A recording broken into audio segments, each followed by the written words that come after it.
Hello friends, welcome to the class. In this session, I'm not going to teach you lots of things. Actually, I'm going to help you out with one of your very big problem. And what is the problem? You must have seen what I have written here. How to speak English with confidence. Yes.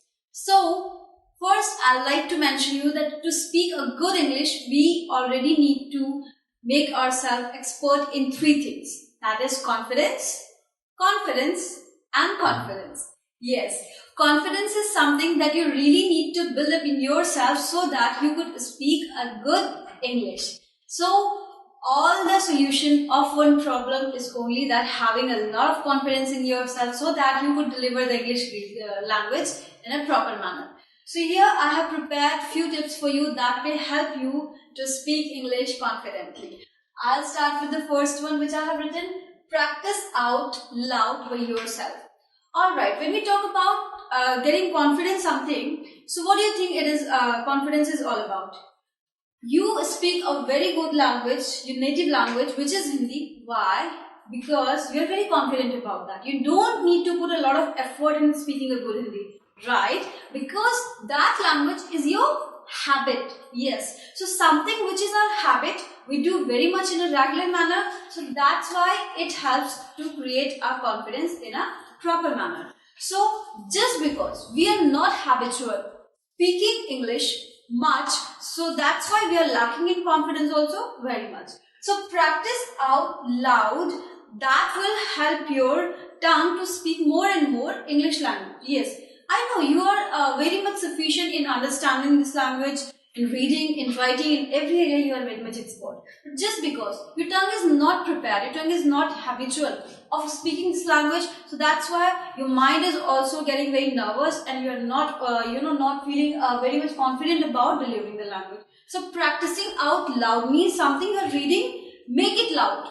Doesn't matter if someone is listening or not. If someone is listening, so avoid it. Now, I'll pick the next one. What is that? Involve yourself in a conversation. Alright, when there's a conversation going on in your college or any place or in your family in English, so what do? You just keep yourself separate with that area. You just behave like, okay, next time I will involve in this conversation. This time I'm only listening and next time definitely I'm going to contribute my opinion also in English. This time it's okay, I'm listening. So, don't do this. Involve yourself. If you cannot speak in a fluent manner, at least you will contribute even a single line in the group, alright? So this will also help you to make yourself know that yes, I can also speak. What if I can speak a single line? But at least I have spoken, and end of the day you will feel very, very happy that I was actually contributing by the English language among the people. The next one I have mentioned, don't go through your native language. That's very, very essential. You know any sentence that can be spoken in English, that's very good.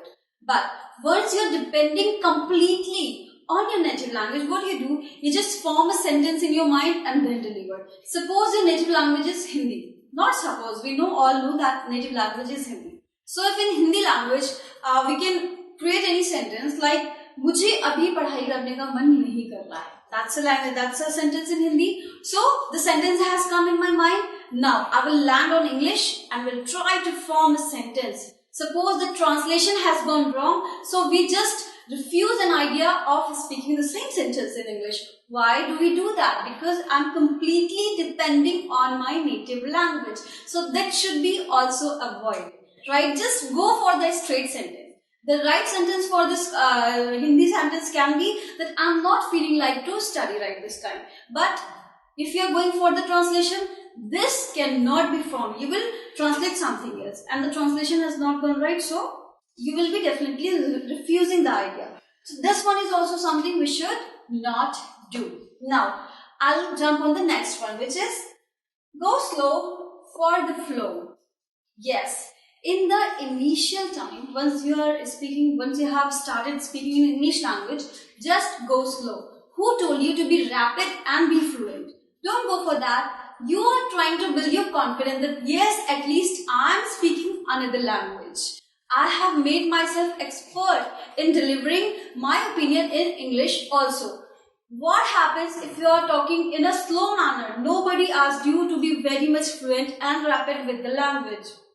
The important point is that end of the day you have learned this language, yes, and once you have learned especially to speak, so you can start in a slow manner also, and the flow will be created automatically. You need not to force yourself further. So this one is also very, very important. Coming to the next one, do something new in the language every week. Or you can say every day. I have kept a gap of 7 days just because you could get more time, alright? So what does it mean? Alright, once you have learned the language, what do? You should do something exciting in this language every week. Alright, this week you must be going out for having something. If you're not going to big restaurants, at least you will be going to McDonald's for having a burger, which everybody is fond of. So this time you're going to McD, just order any kind of burger for yourself at your own in this language, which is English, that I need to have a veg surprise along with a McPuff and I'll eat here. I won't go take it as a parcel. So this time when you're going out, order something for yourself in English, or you are calling on any call center. Suppose there is a problem in your mobile, you're calling to particular call center. So try to select the option of English this time. If you are saying anything in a slow manner, suppose if it is wrong also, the other person will understand and will help you. Nobody is actually going to threat you or tell you that, oh my God, you have committed something wrong and you will be punished. Alright, so doing something excited or doing something new with the language every week will also help you to boost your confidence. So you have to discover your own way. These were the tips like I think you should do. Alright, last one, which is target an area and avoid mistakes. Target an area, something you think is very important for yourself to speak English. Suppose my area, I just love about, cooking. I love to cook food a lot. So I will discover my area. I will collect a lot of words, a lot of sentences about the meals, about talking about the foods, talking about cooking food, something like that. Your area can be different, alright? So you can target an area, you can discover an area, something you really love to talk about or something you really love to do about. That will be creating your interest to speak in English, because most of the time you are thinking about that your favorite area. So definitely something which is your favorite, you will love to speak more about that. So this one is also very important to improve your confidence and avoid mistakes. Yes, if you have committed mistake while English is speaking, who told you that you're gonna get a big punishment? Avoid it. Just keep it at the bay. At least you are speaking. Go with it, alright? So in this way, I have helped you a lot by all these tips that can help you to improve your confidence while English is speaking. I hope it's gonna help you and do use it. I'm sure that you must have boosted a lot of confidence after this session and you are going to use it a lot. That's all for this session. Bye.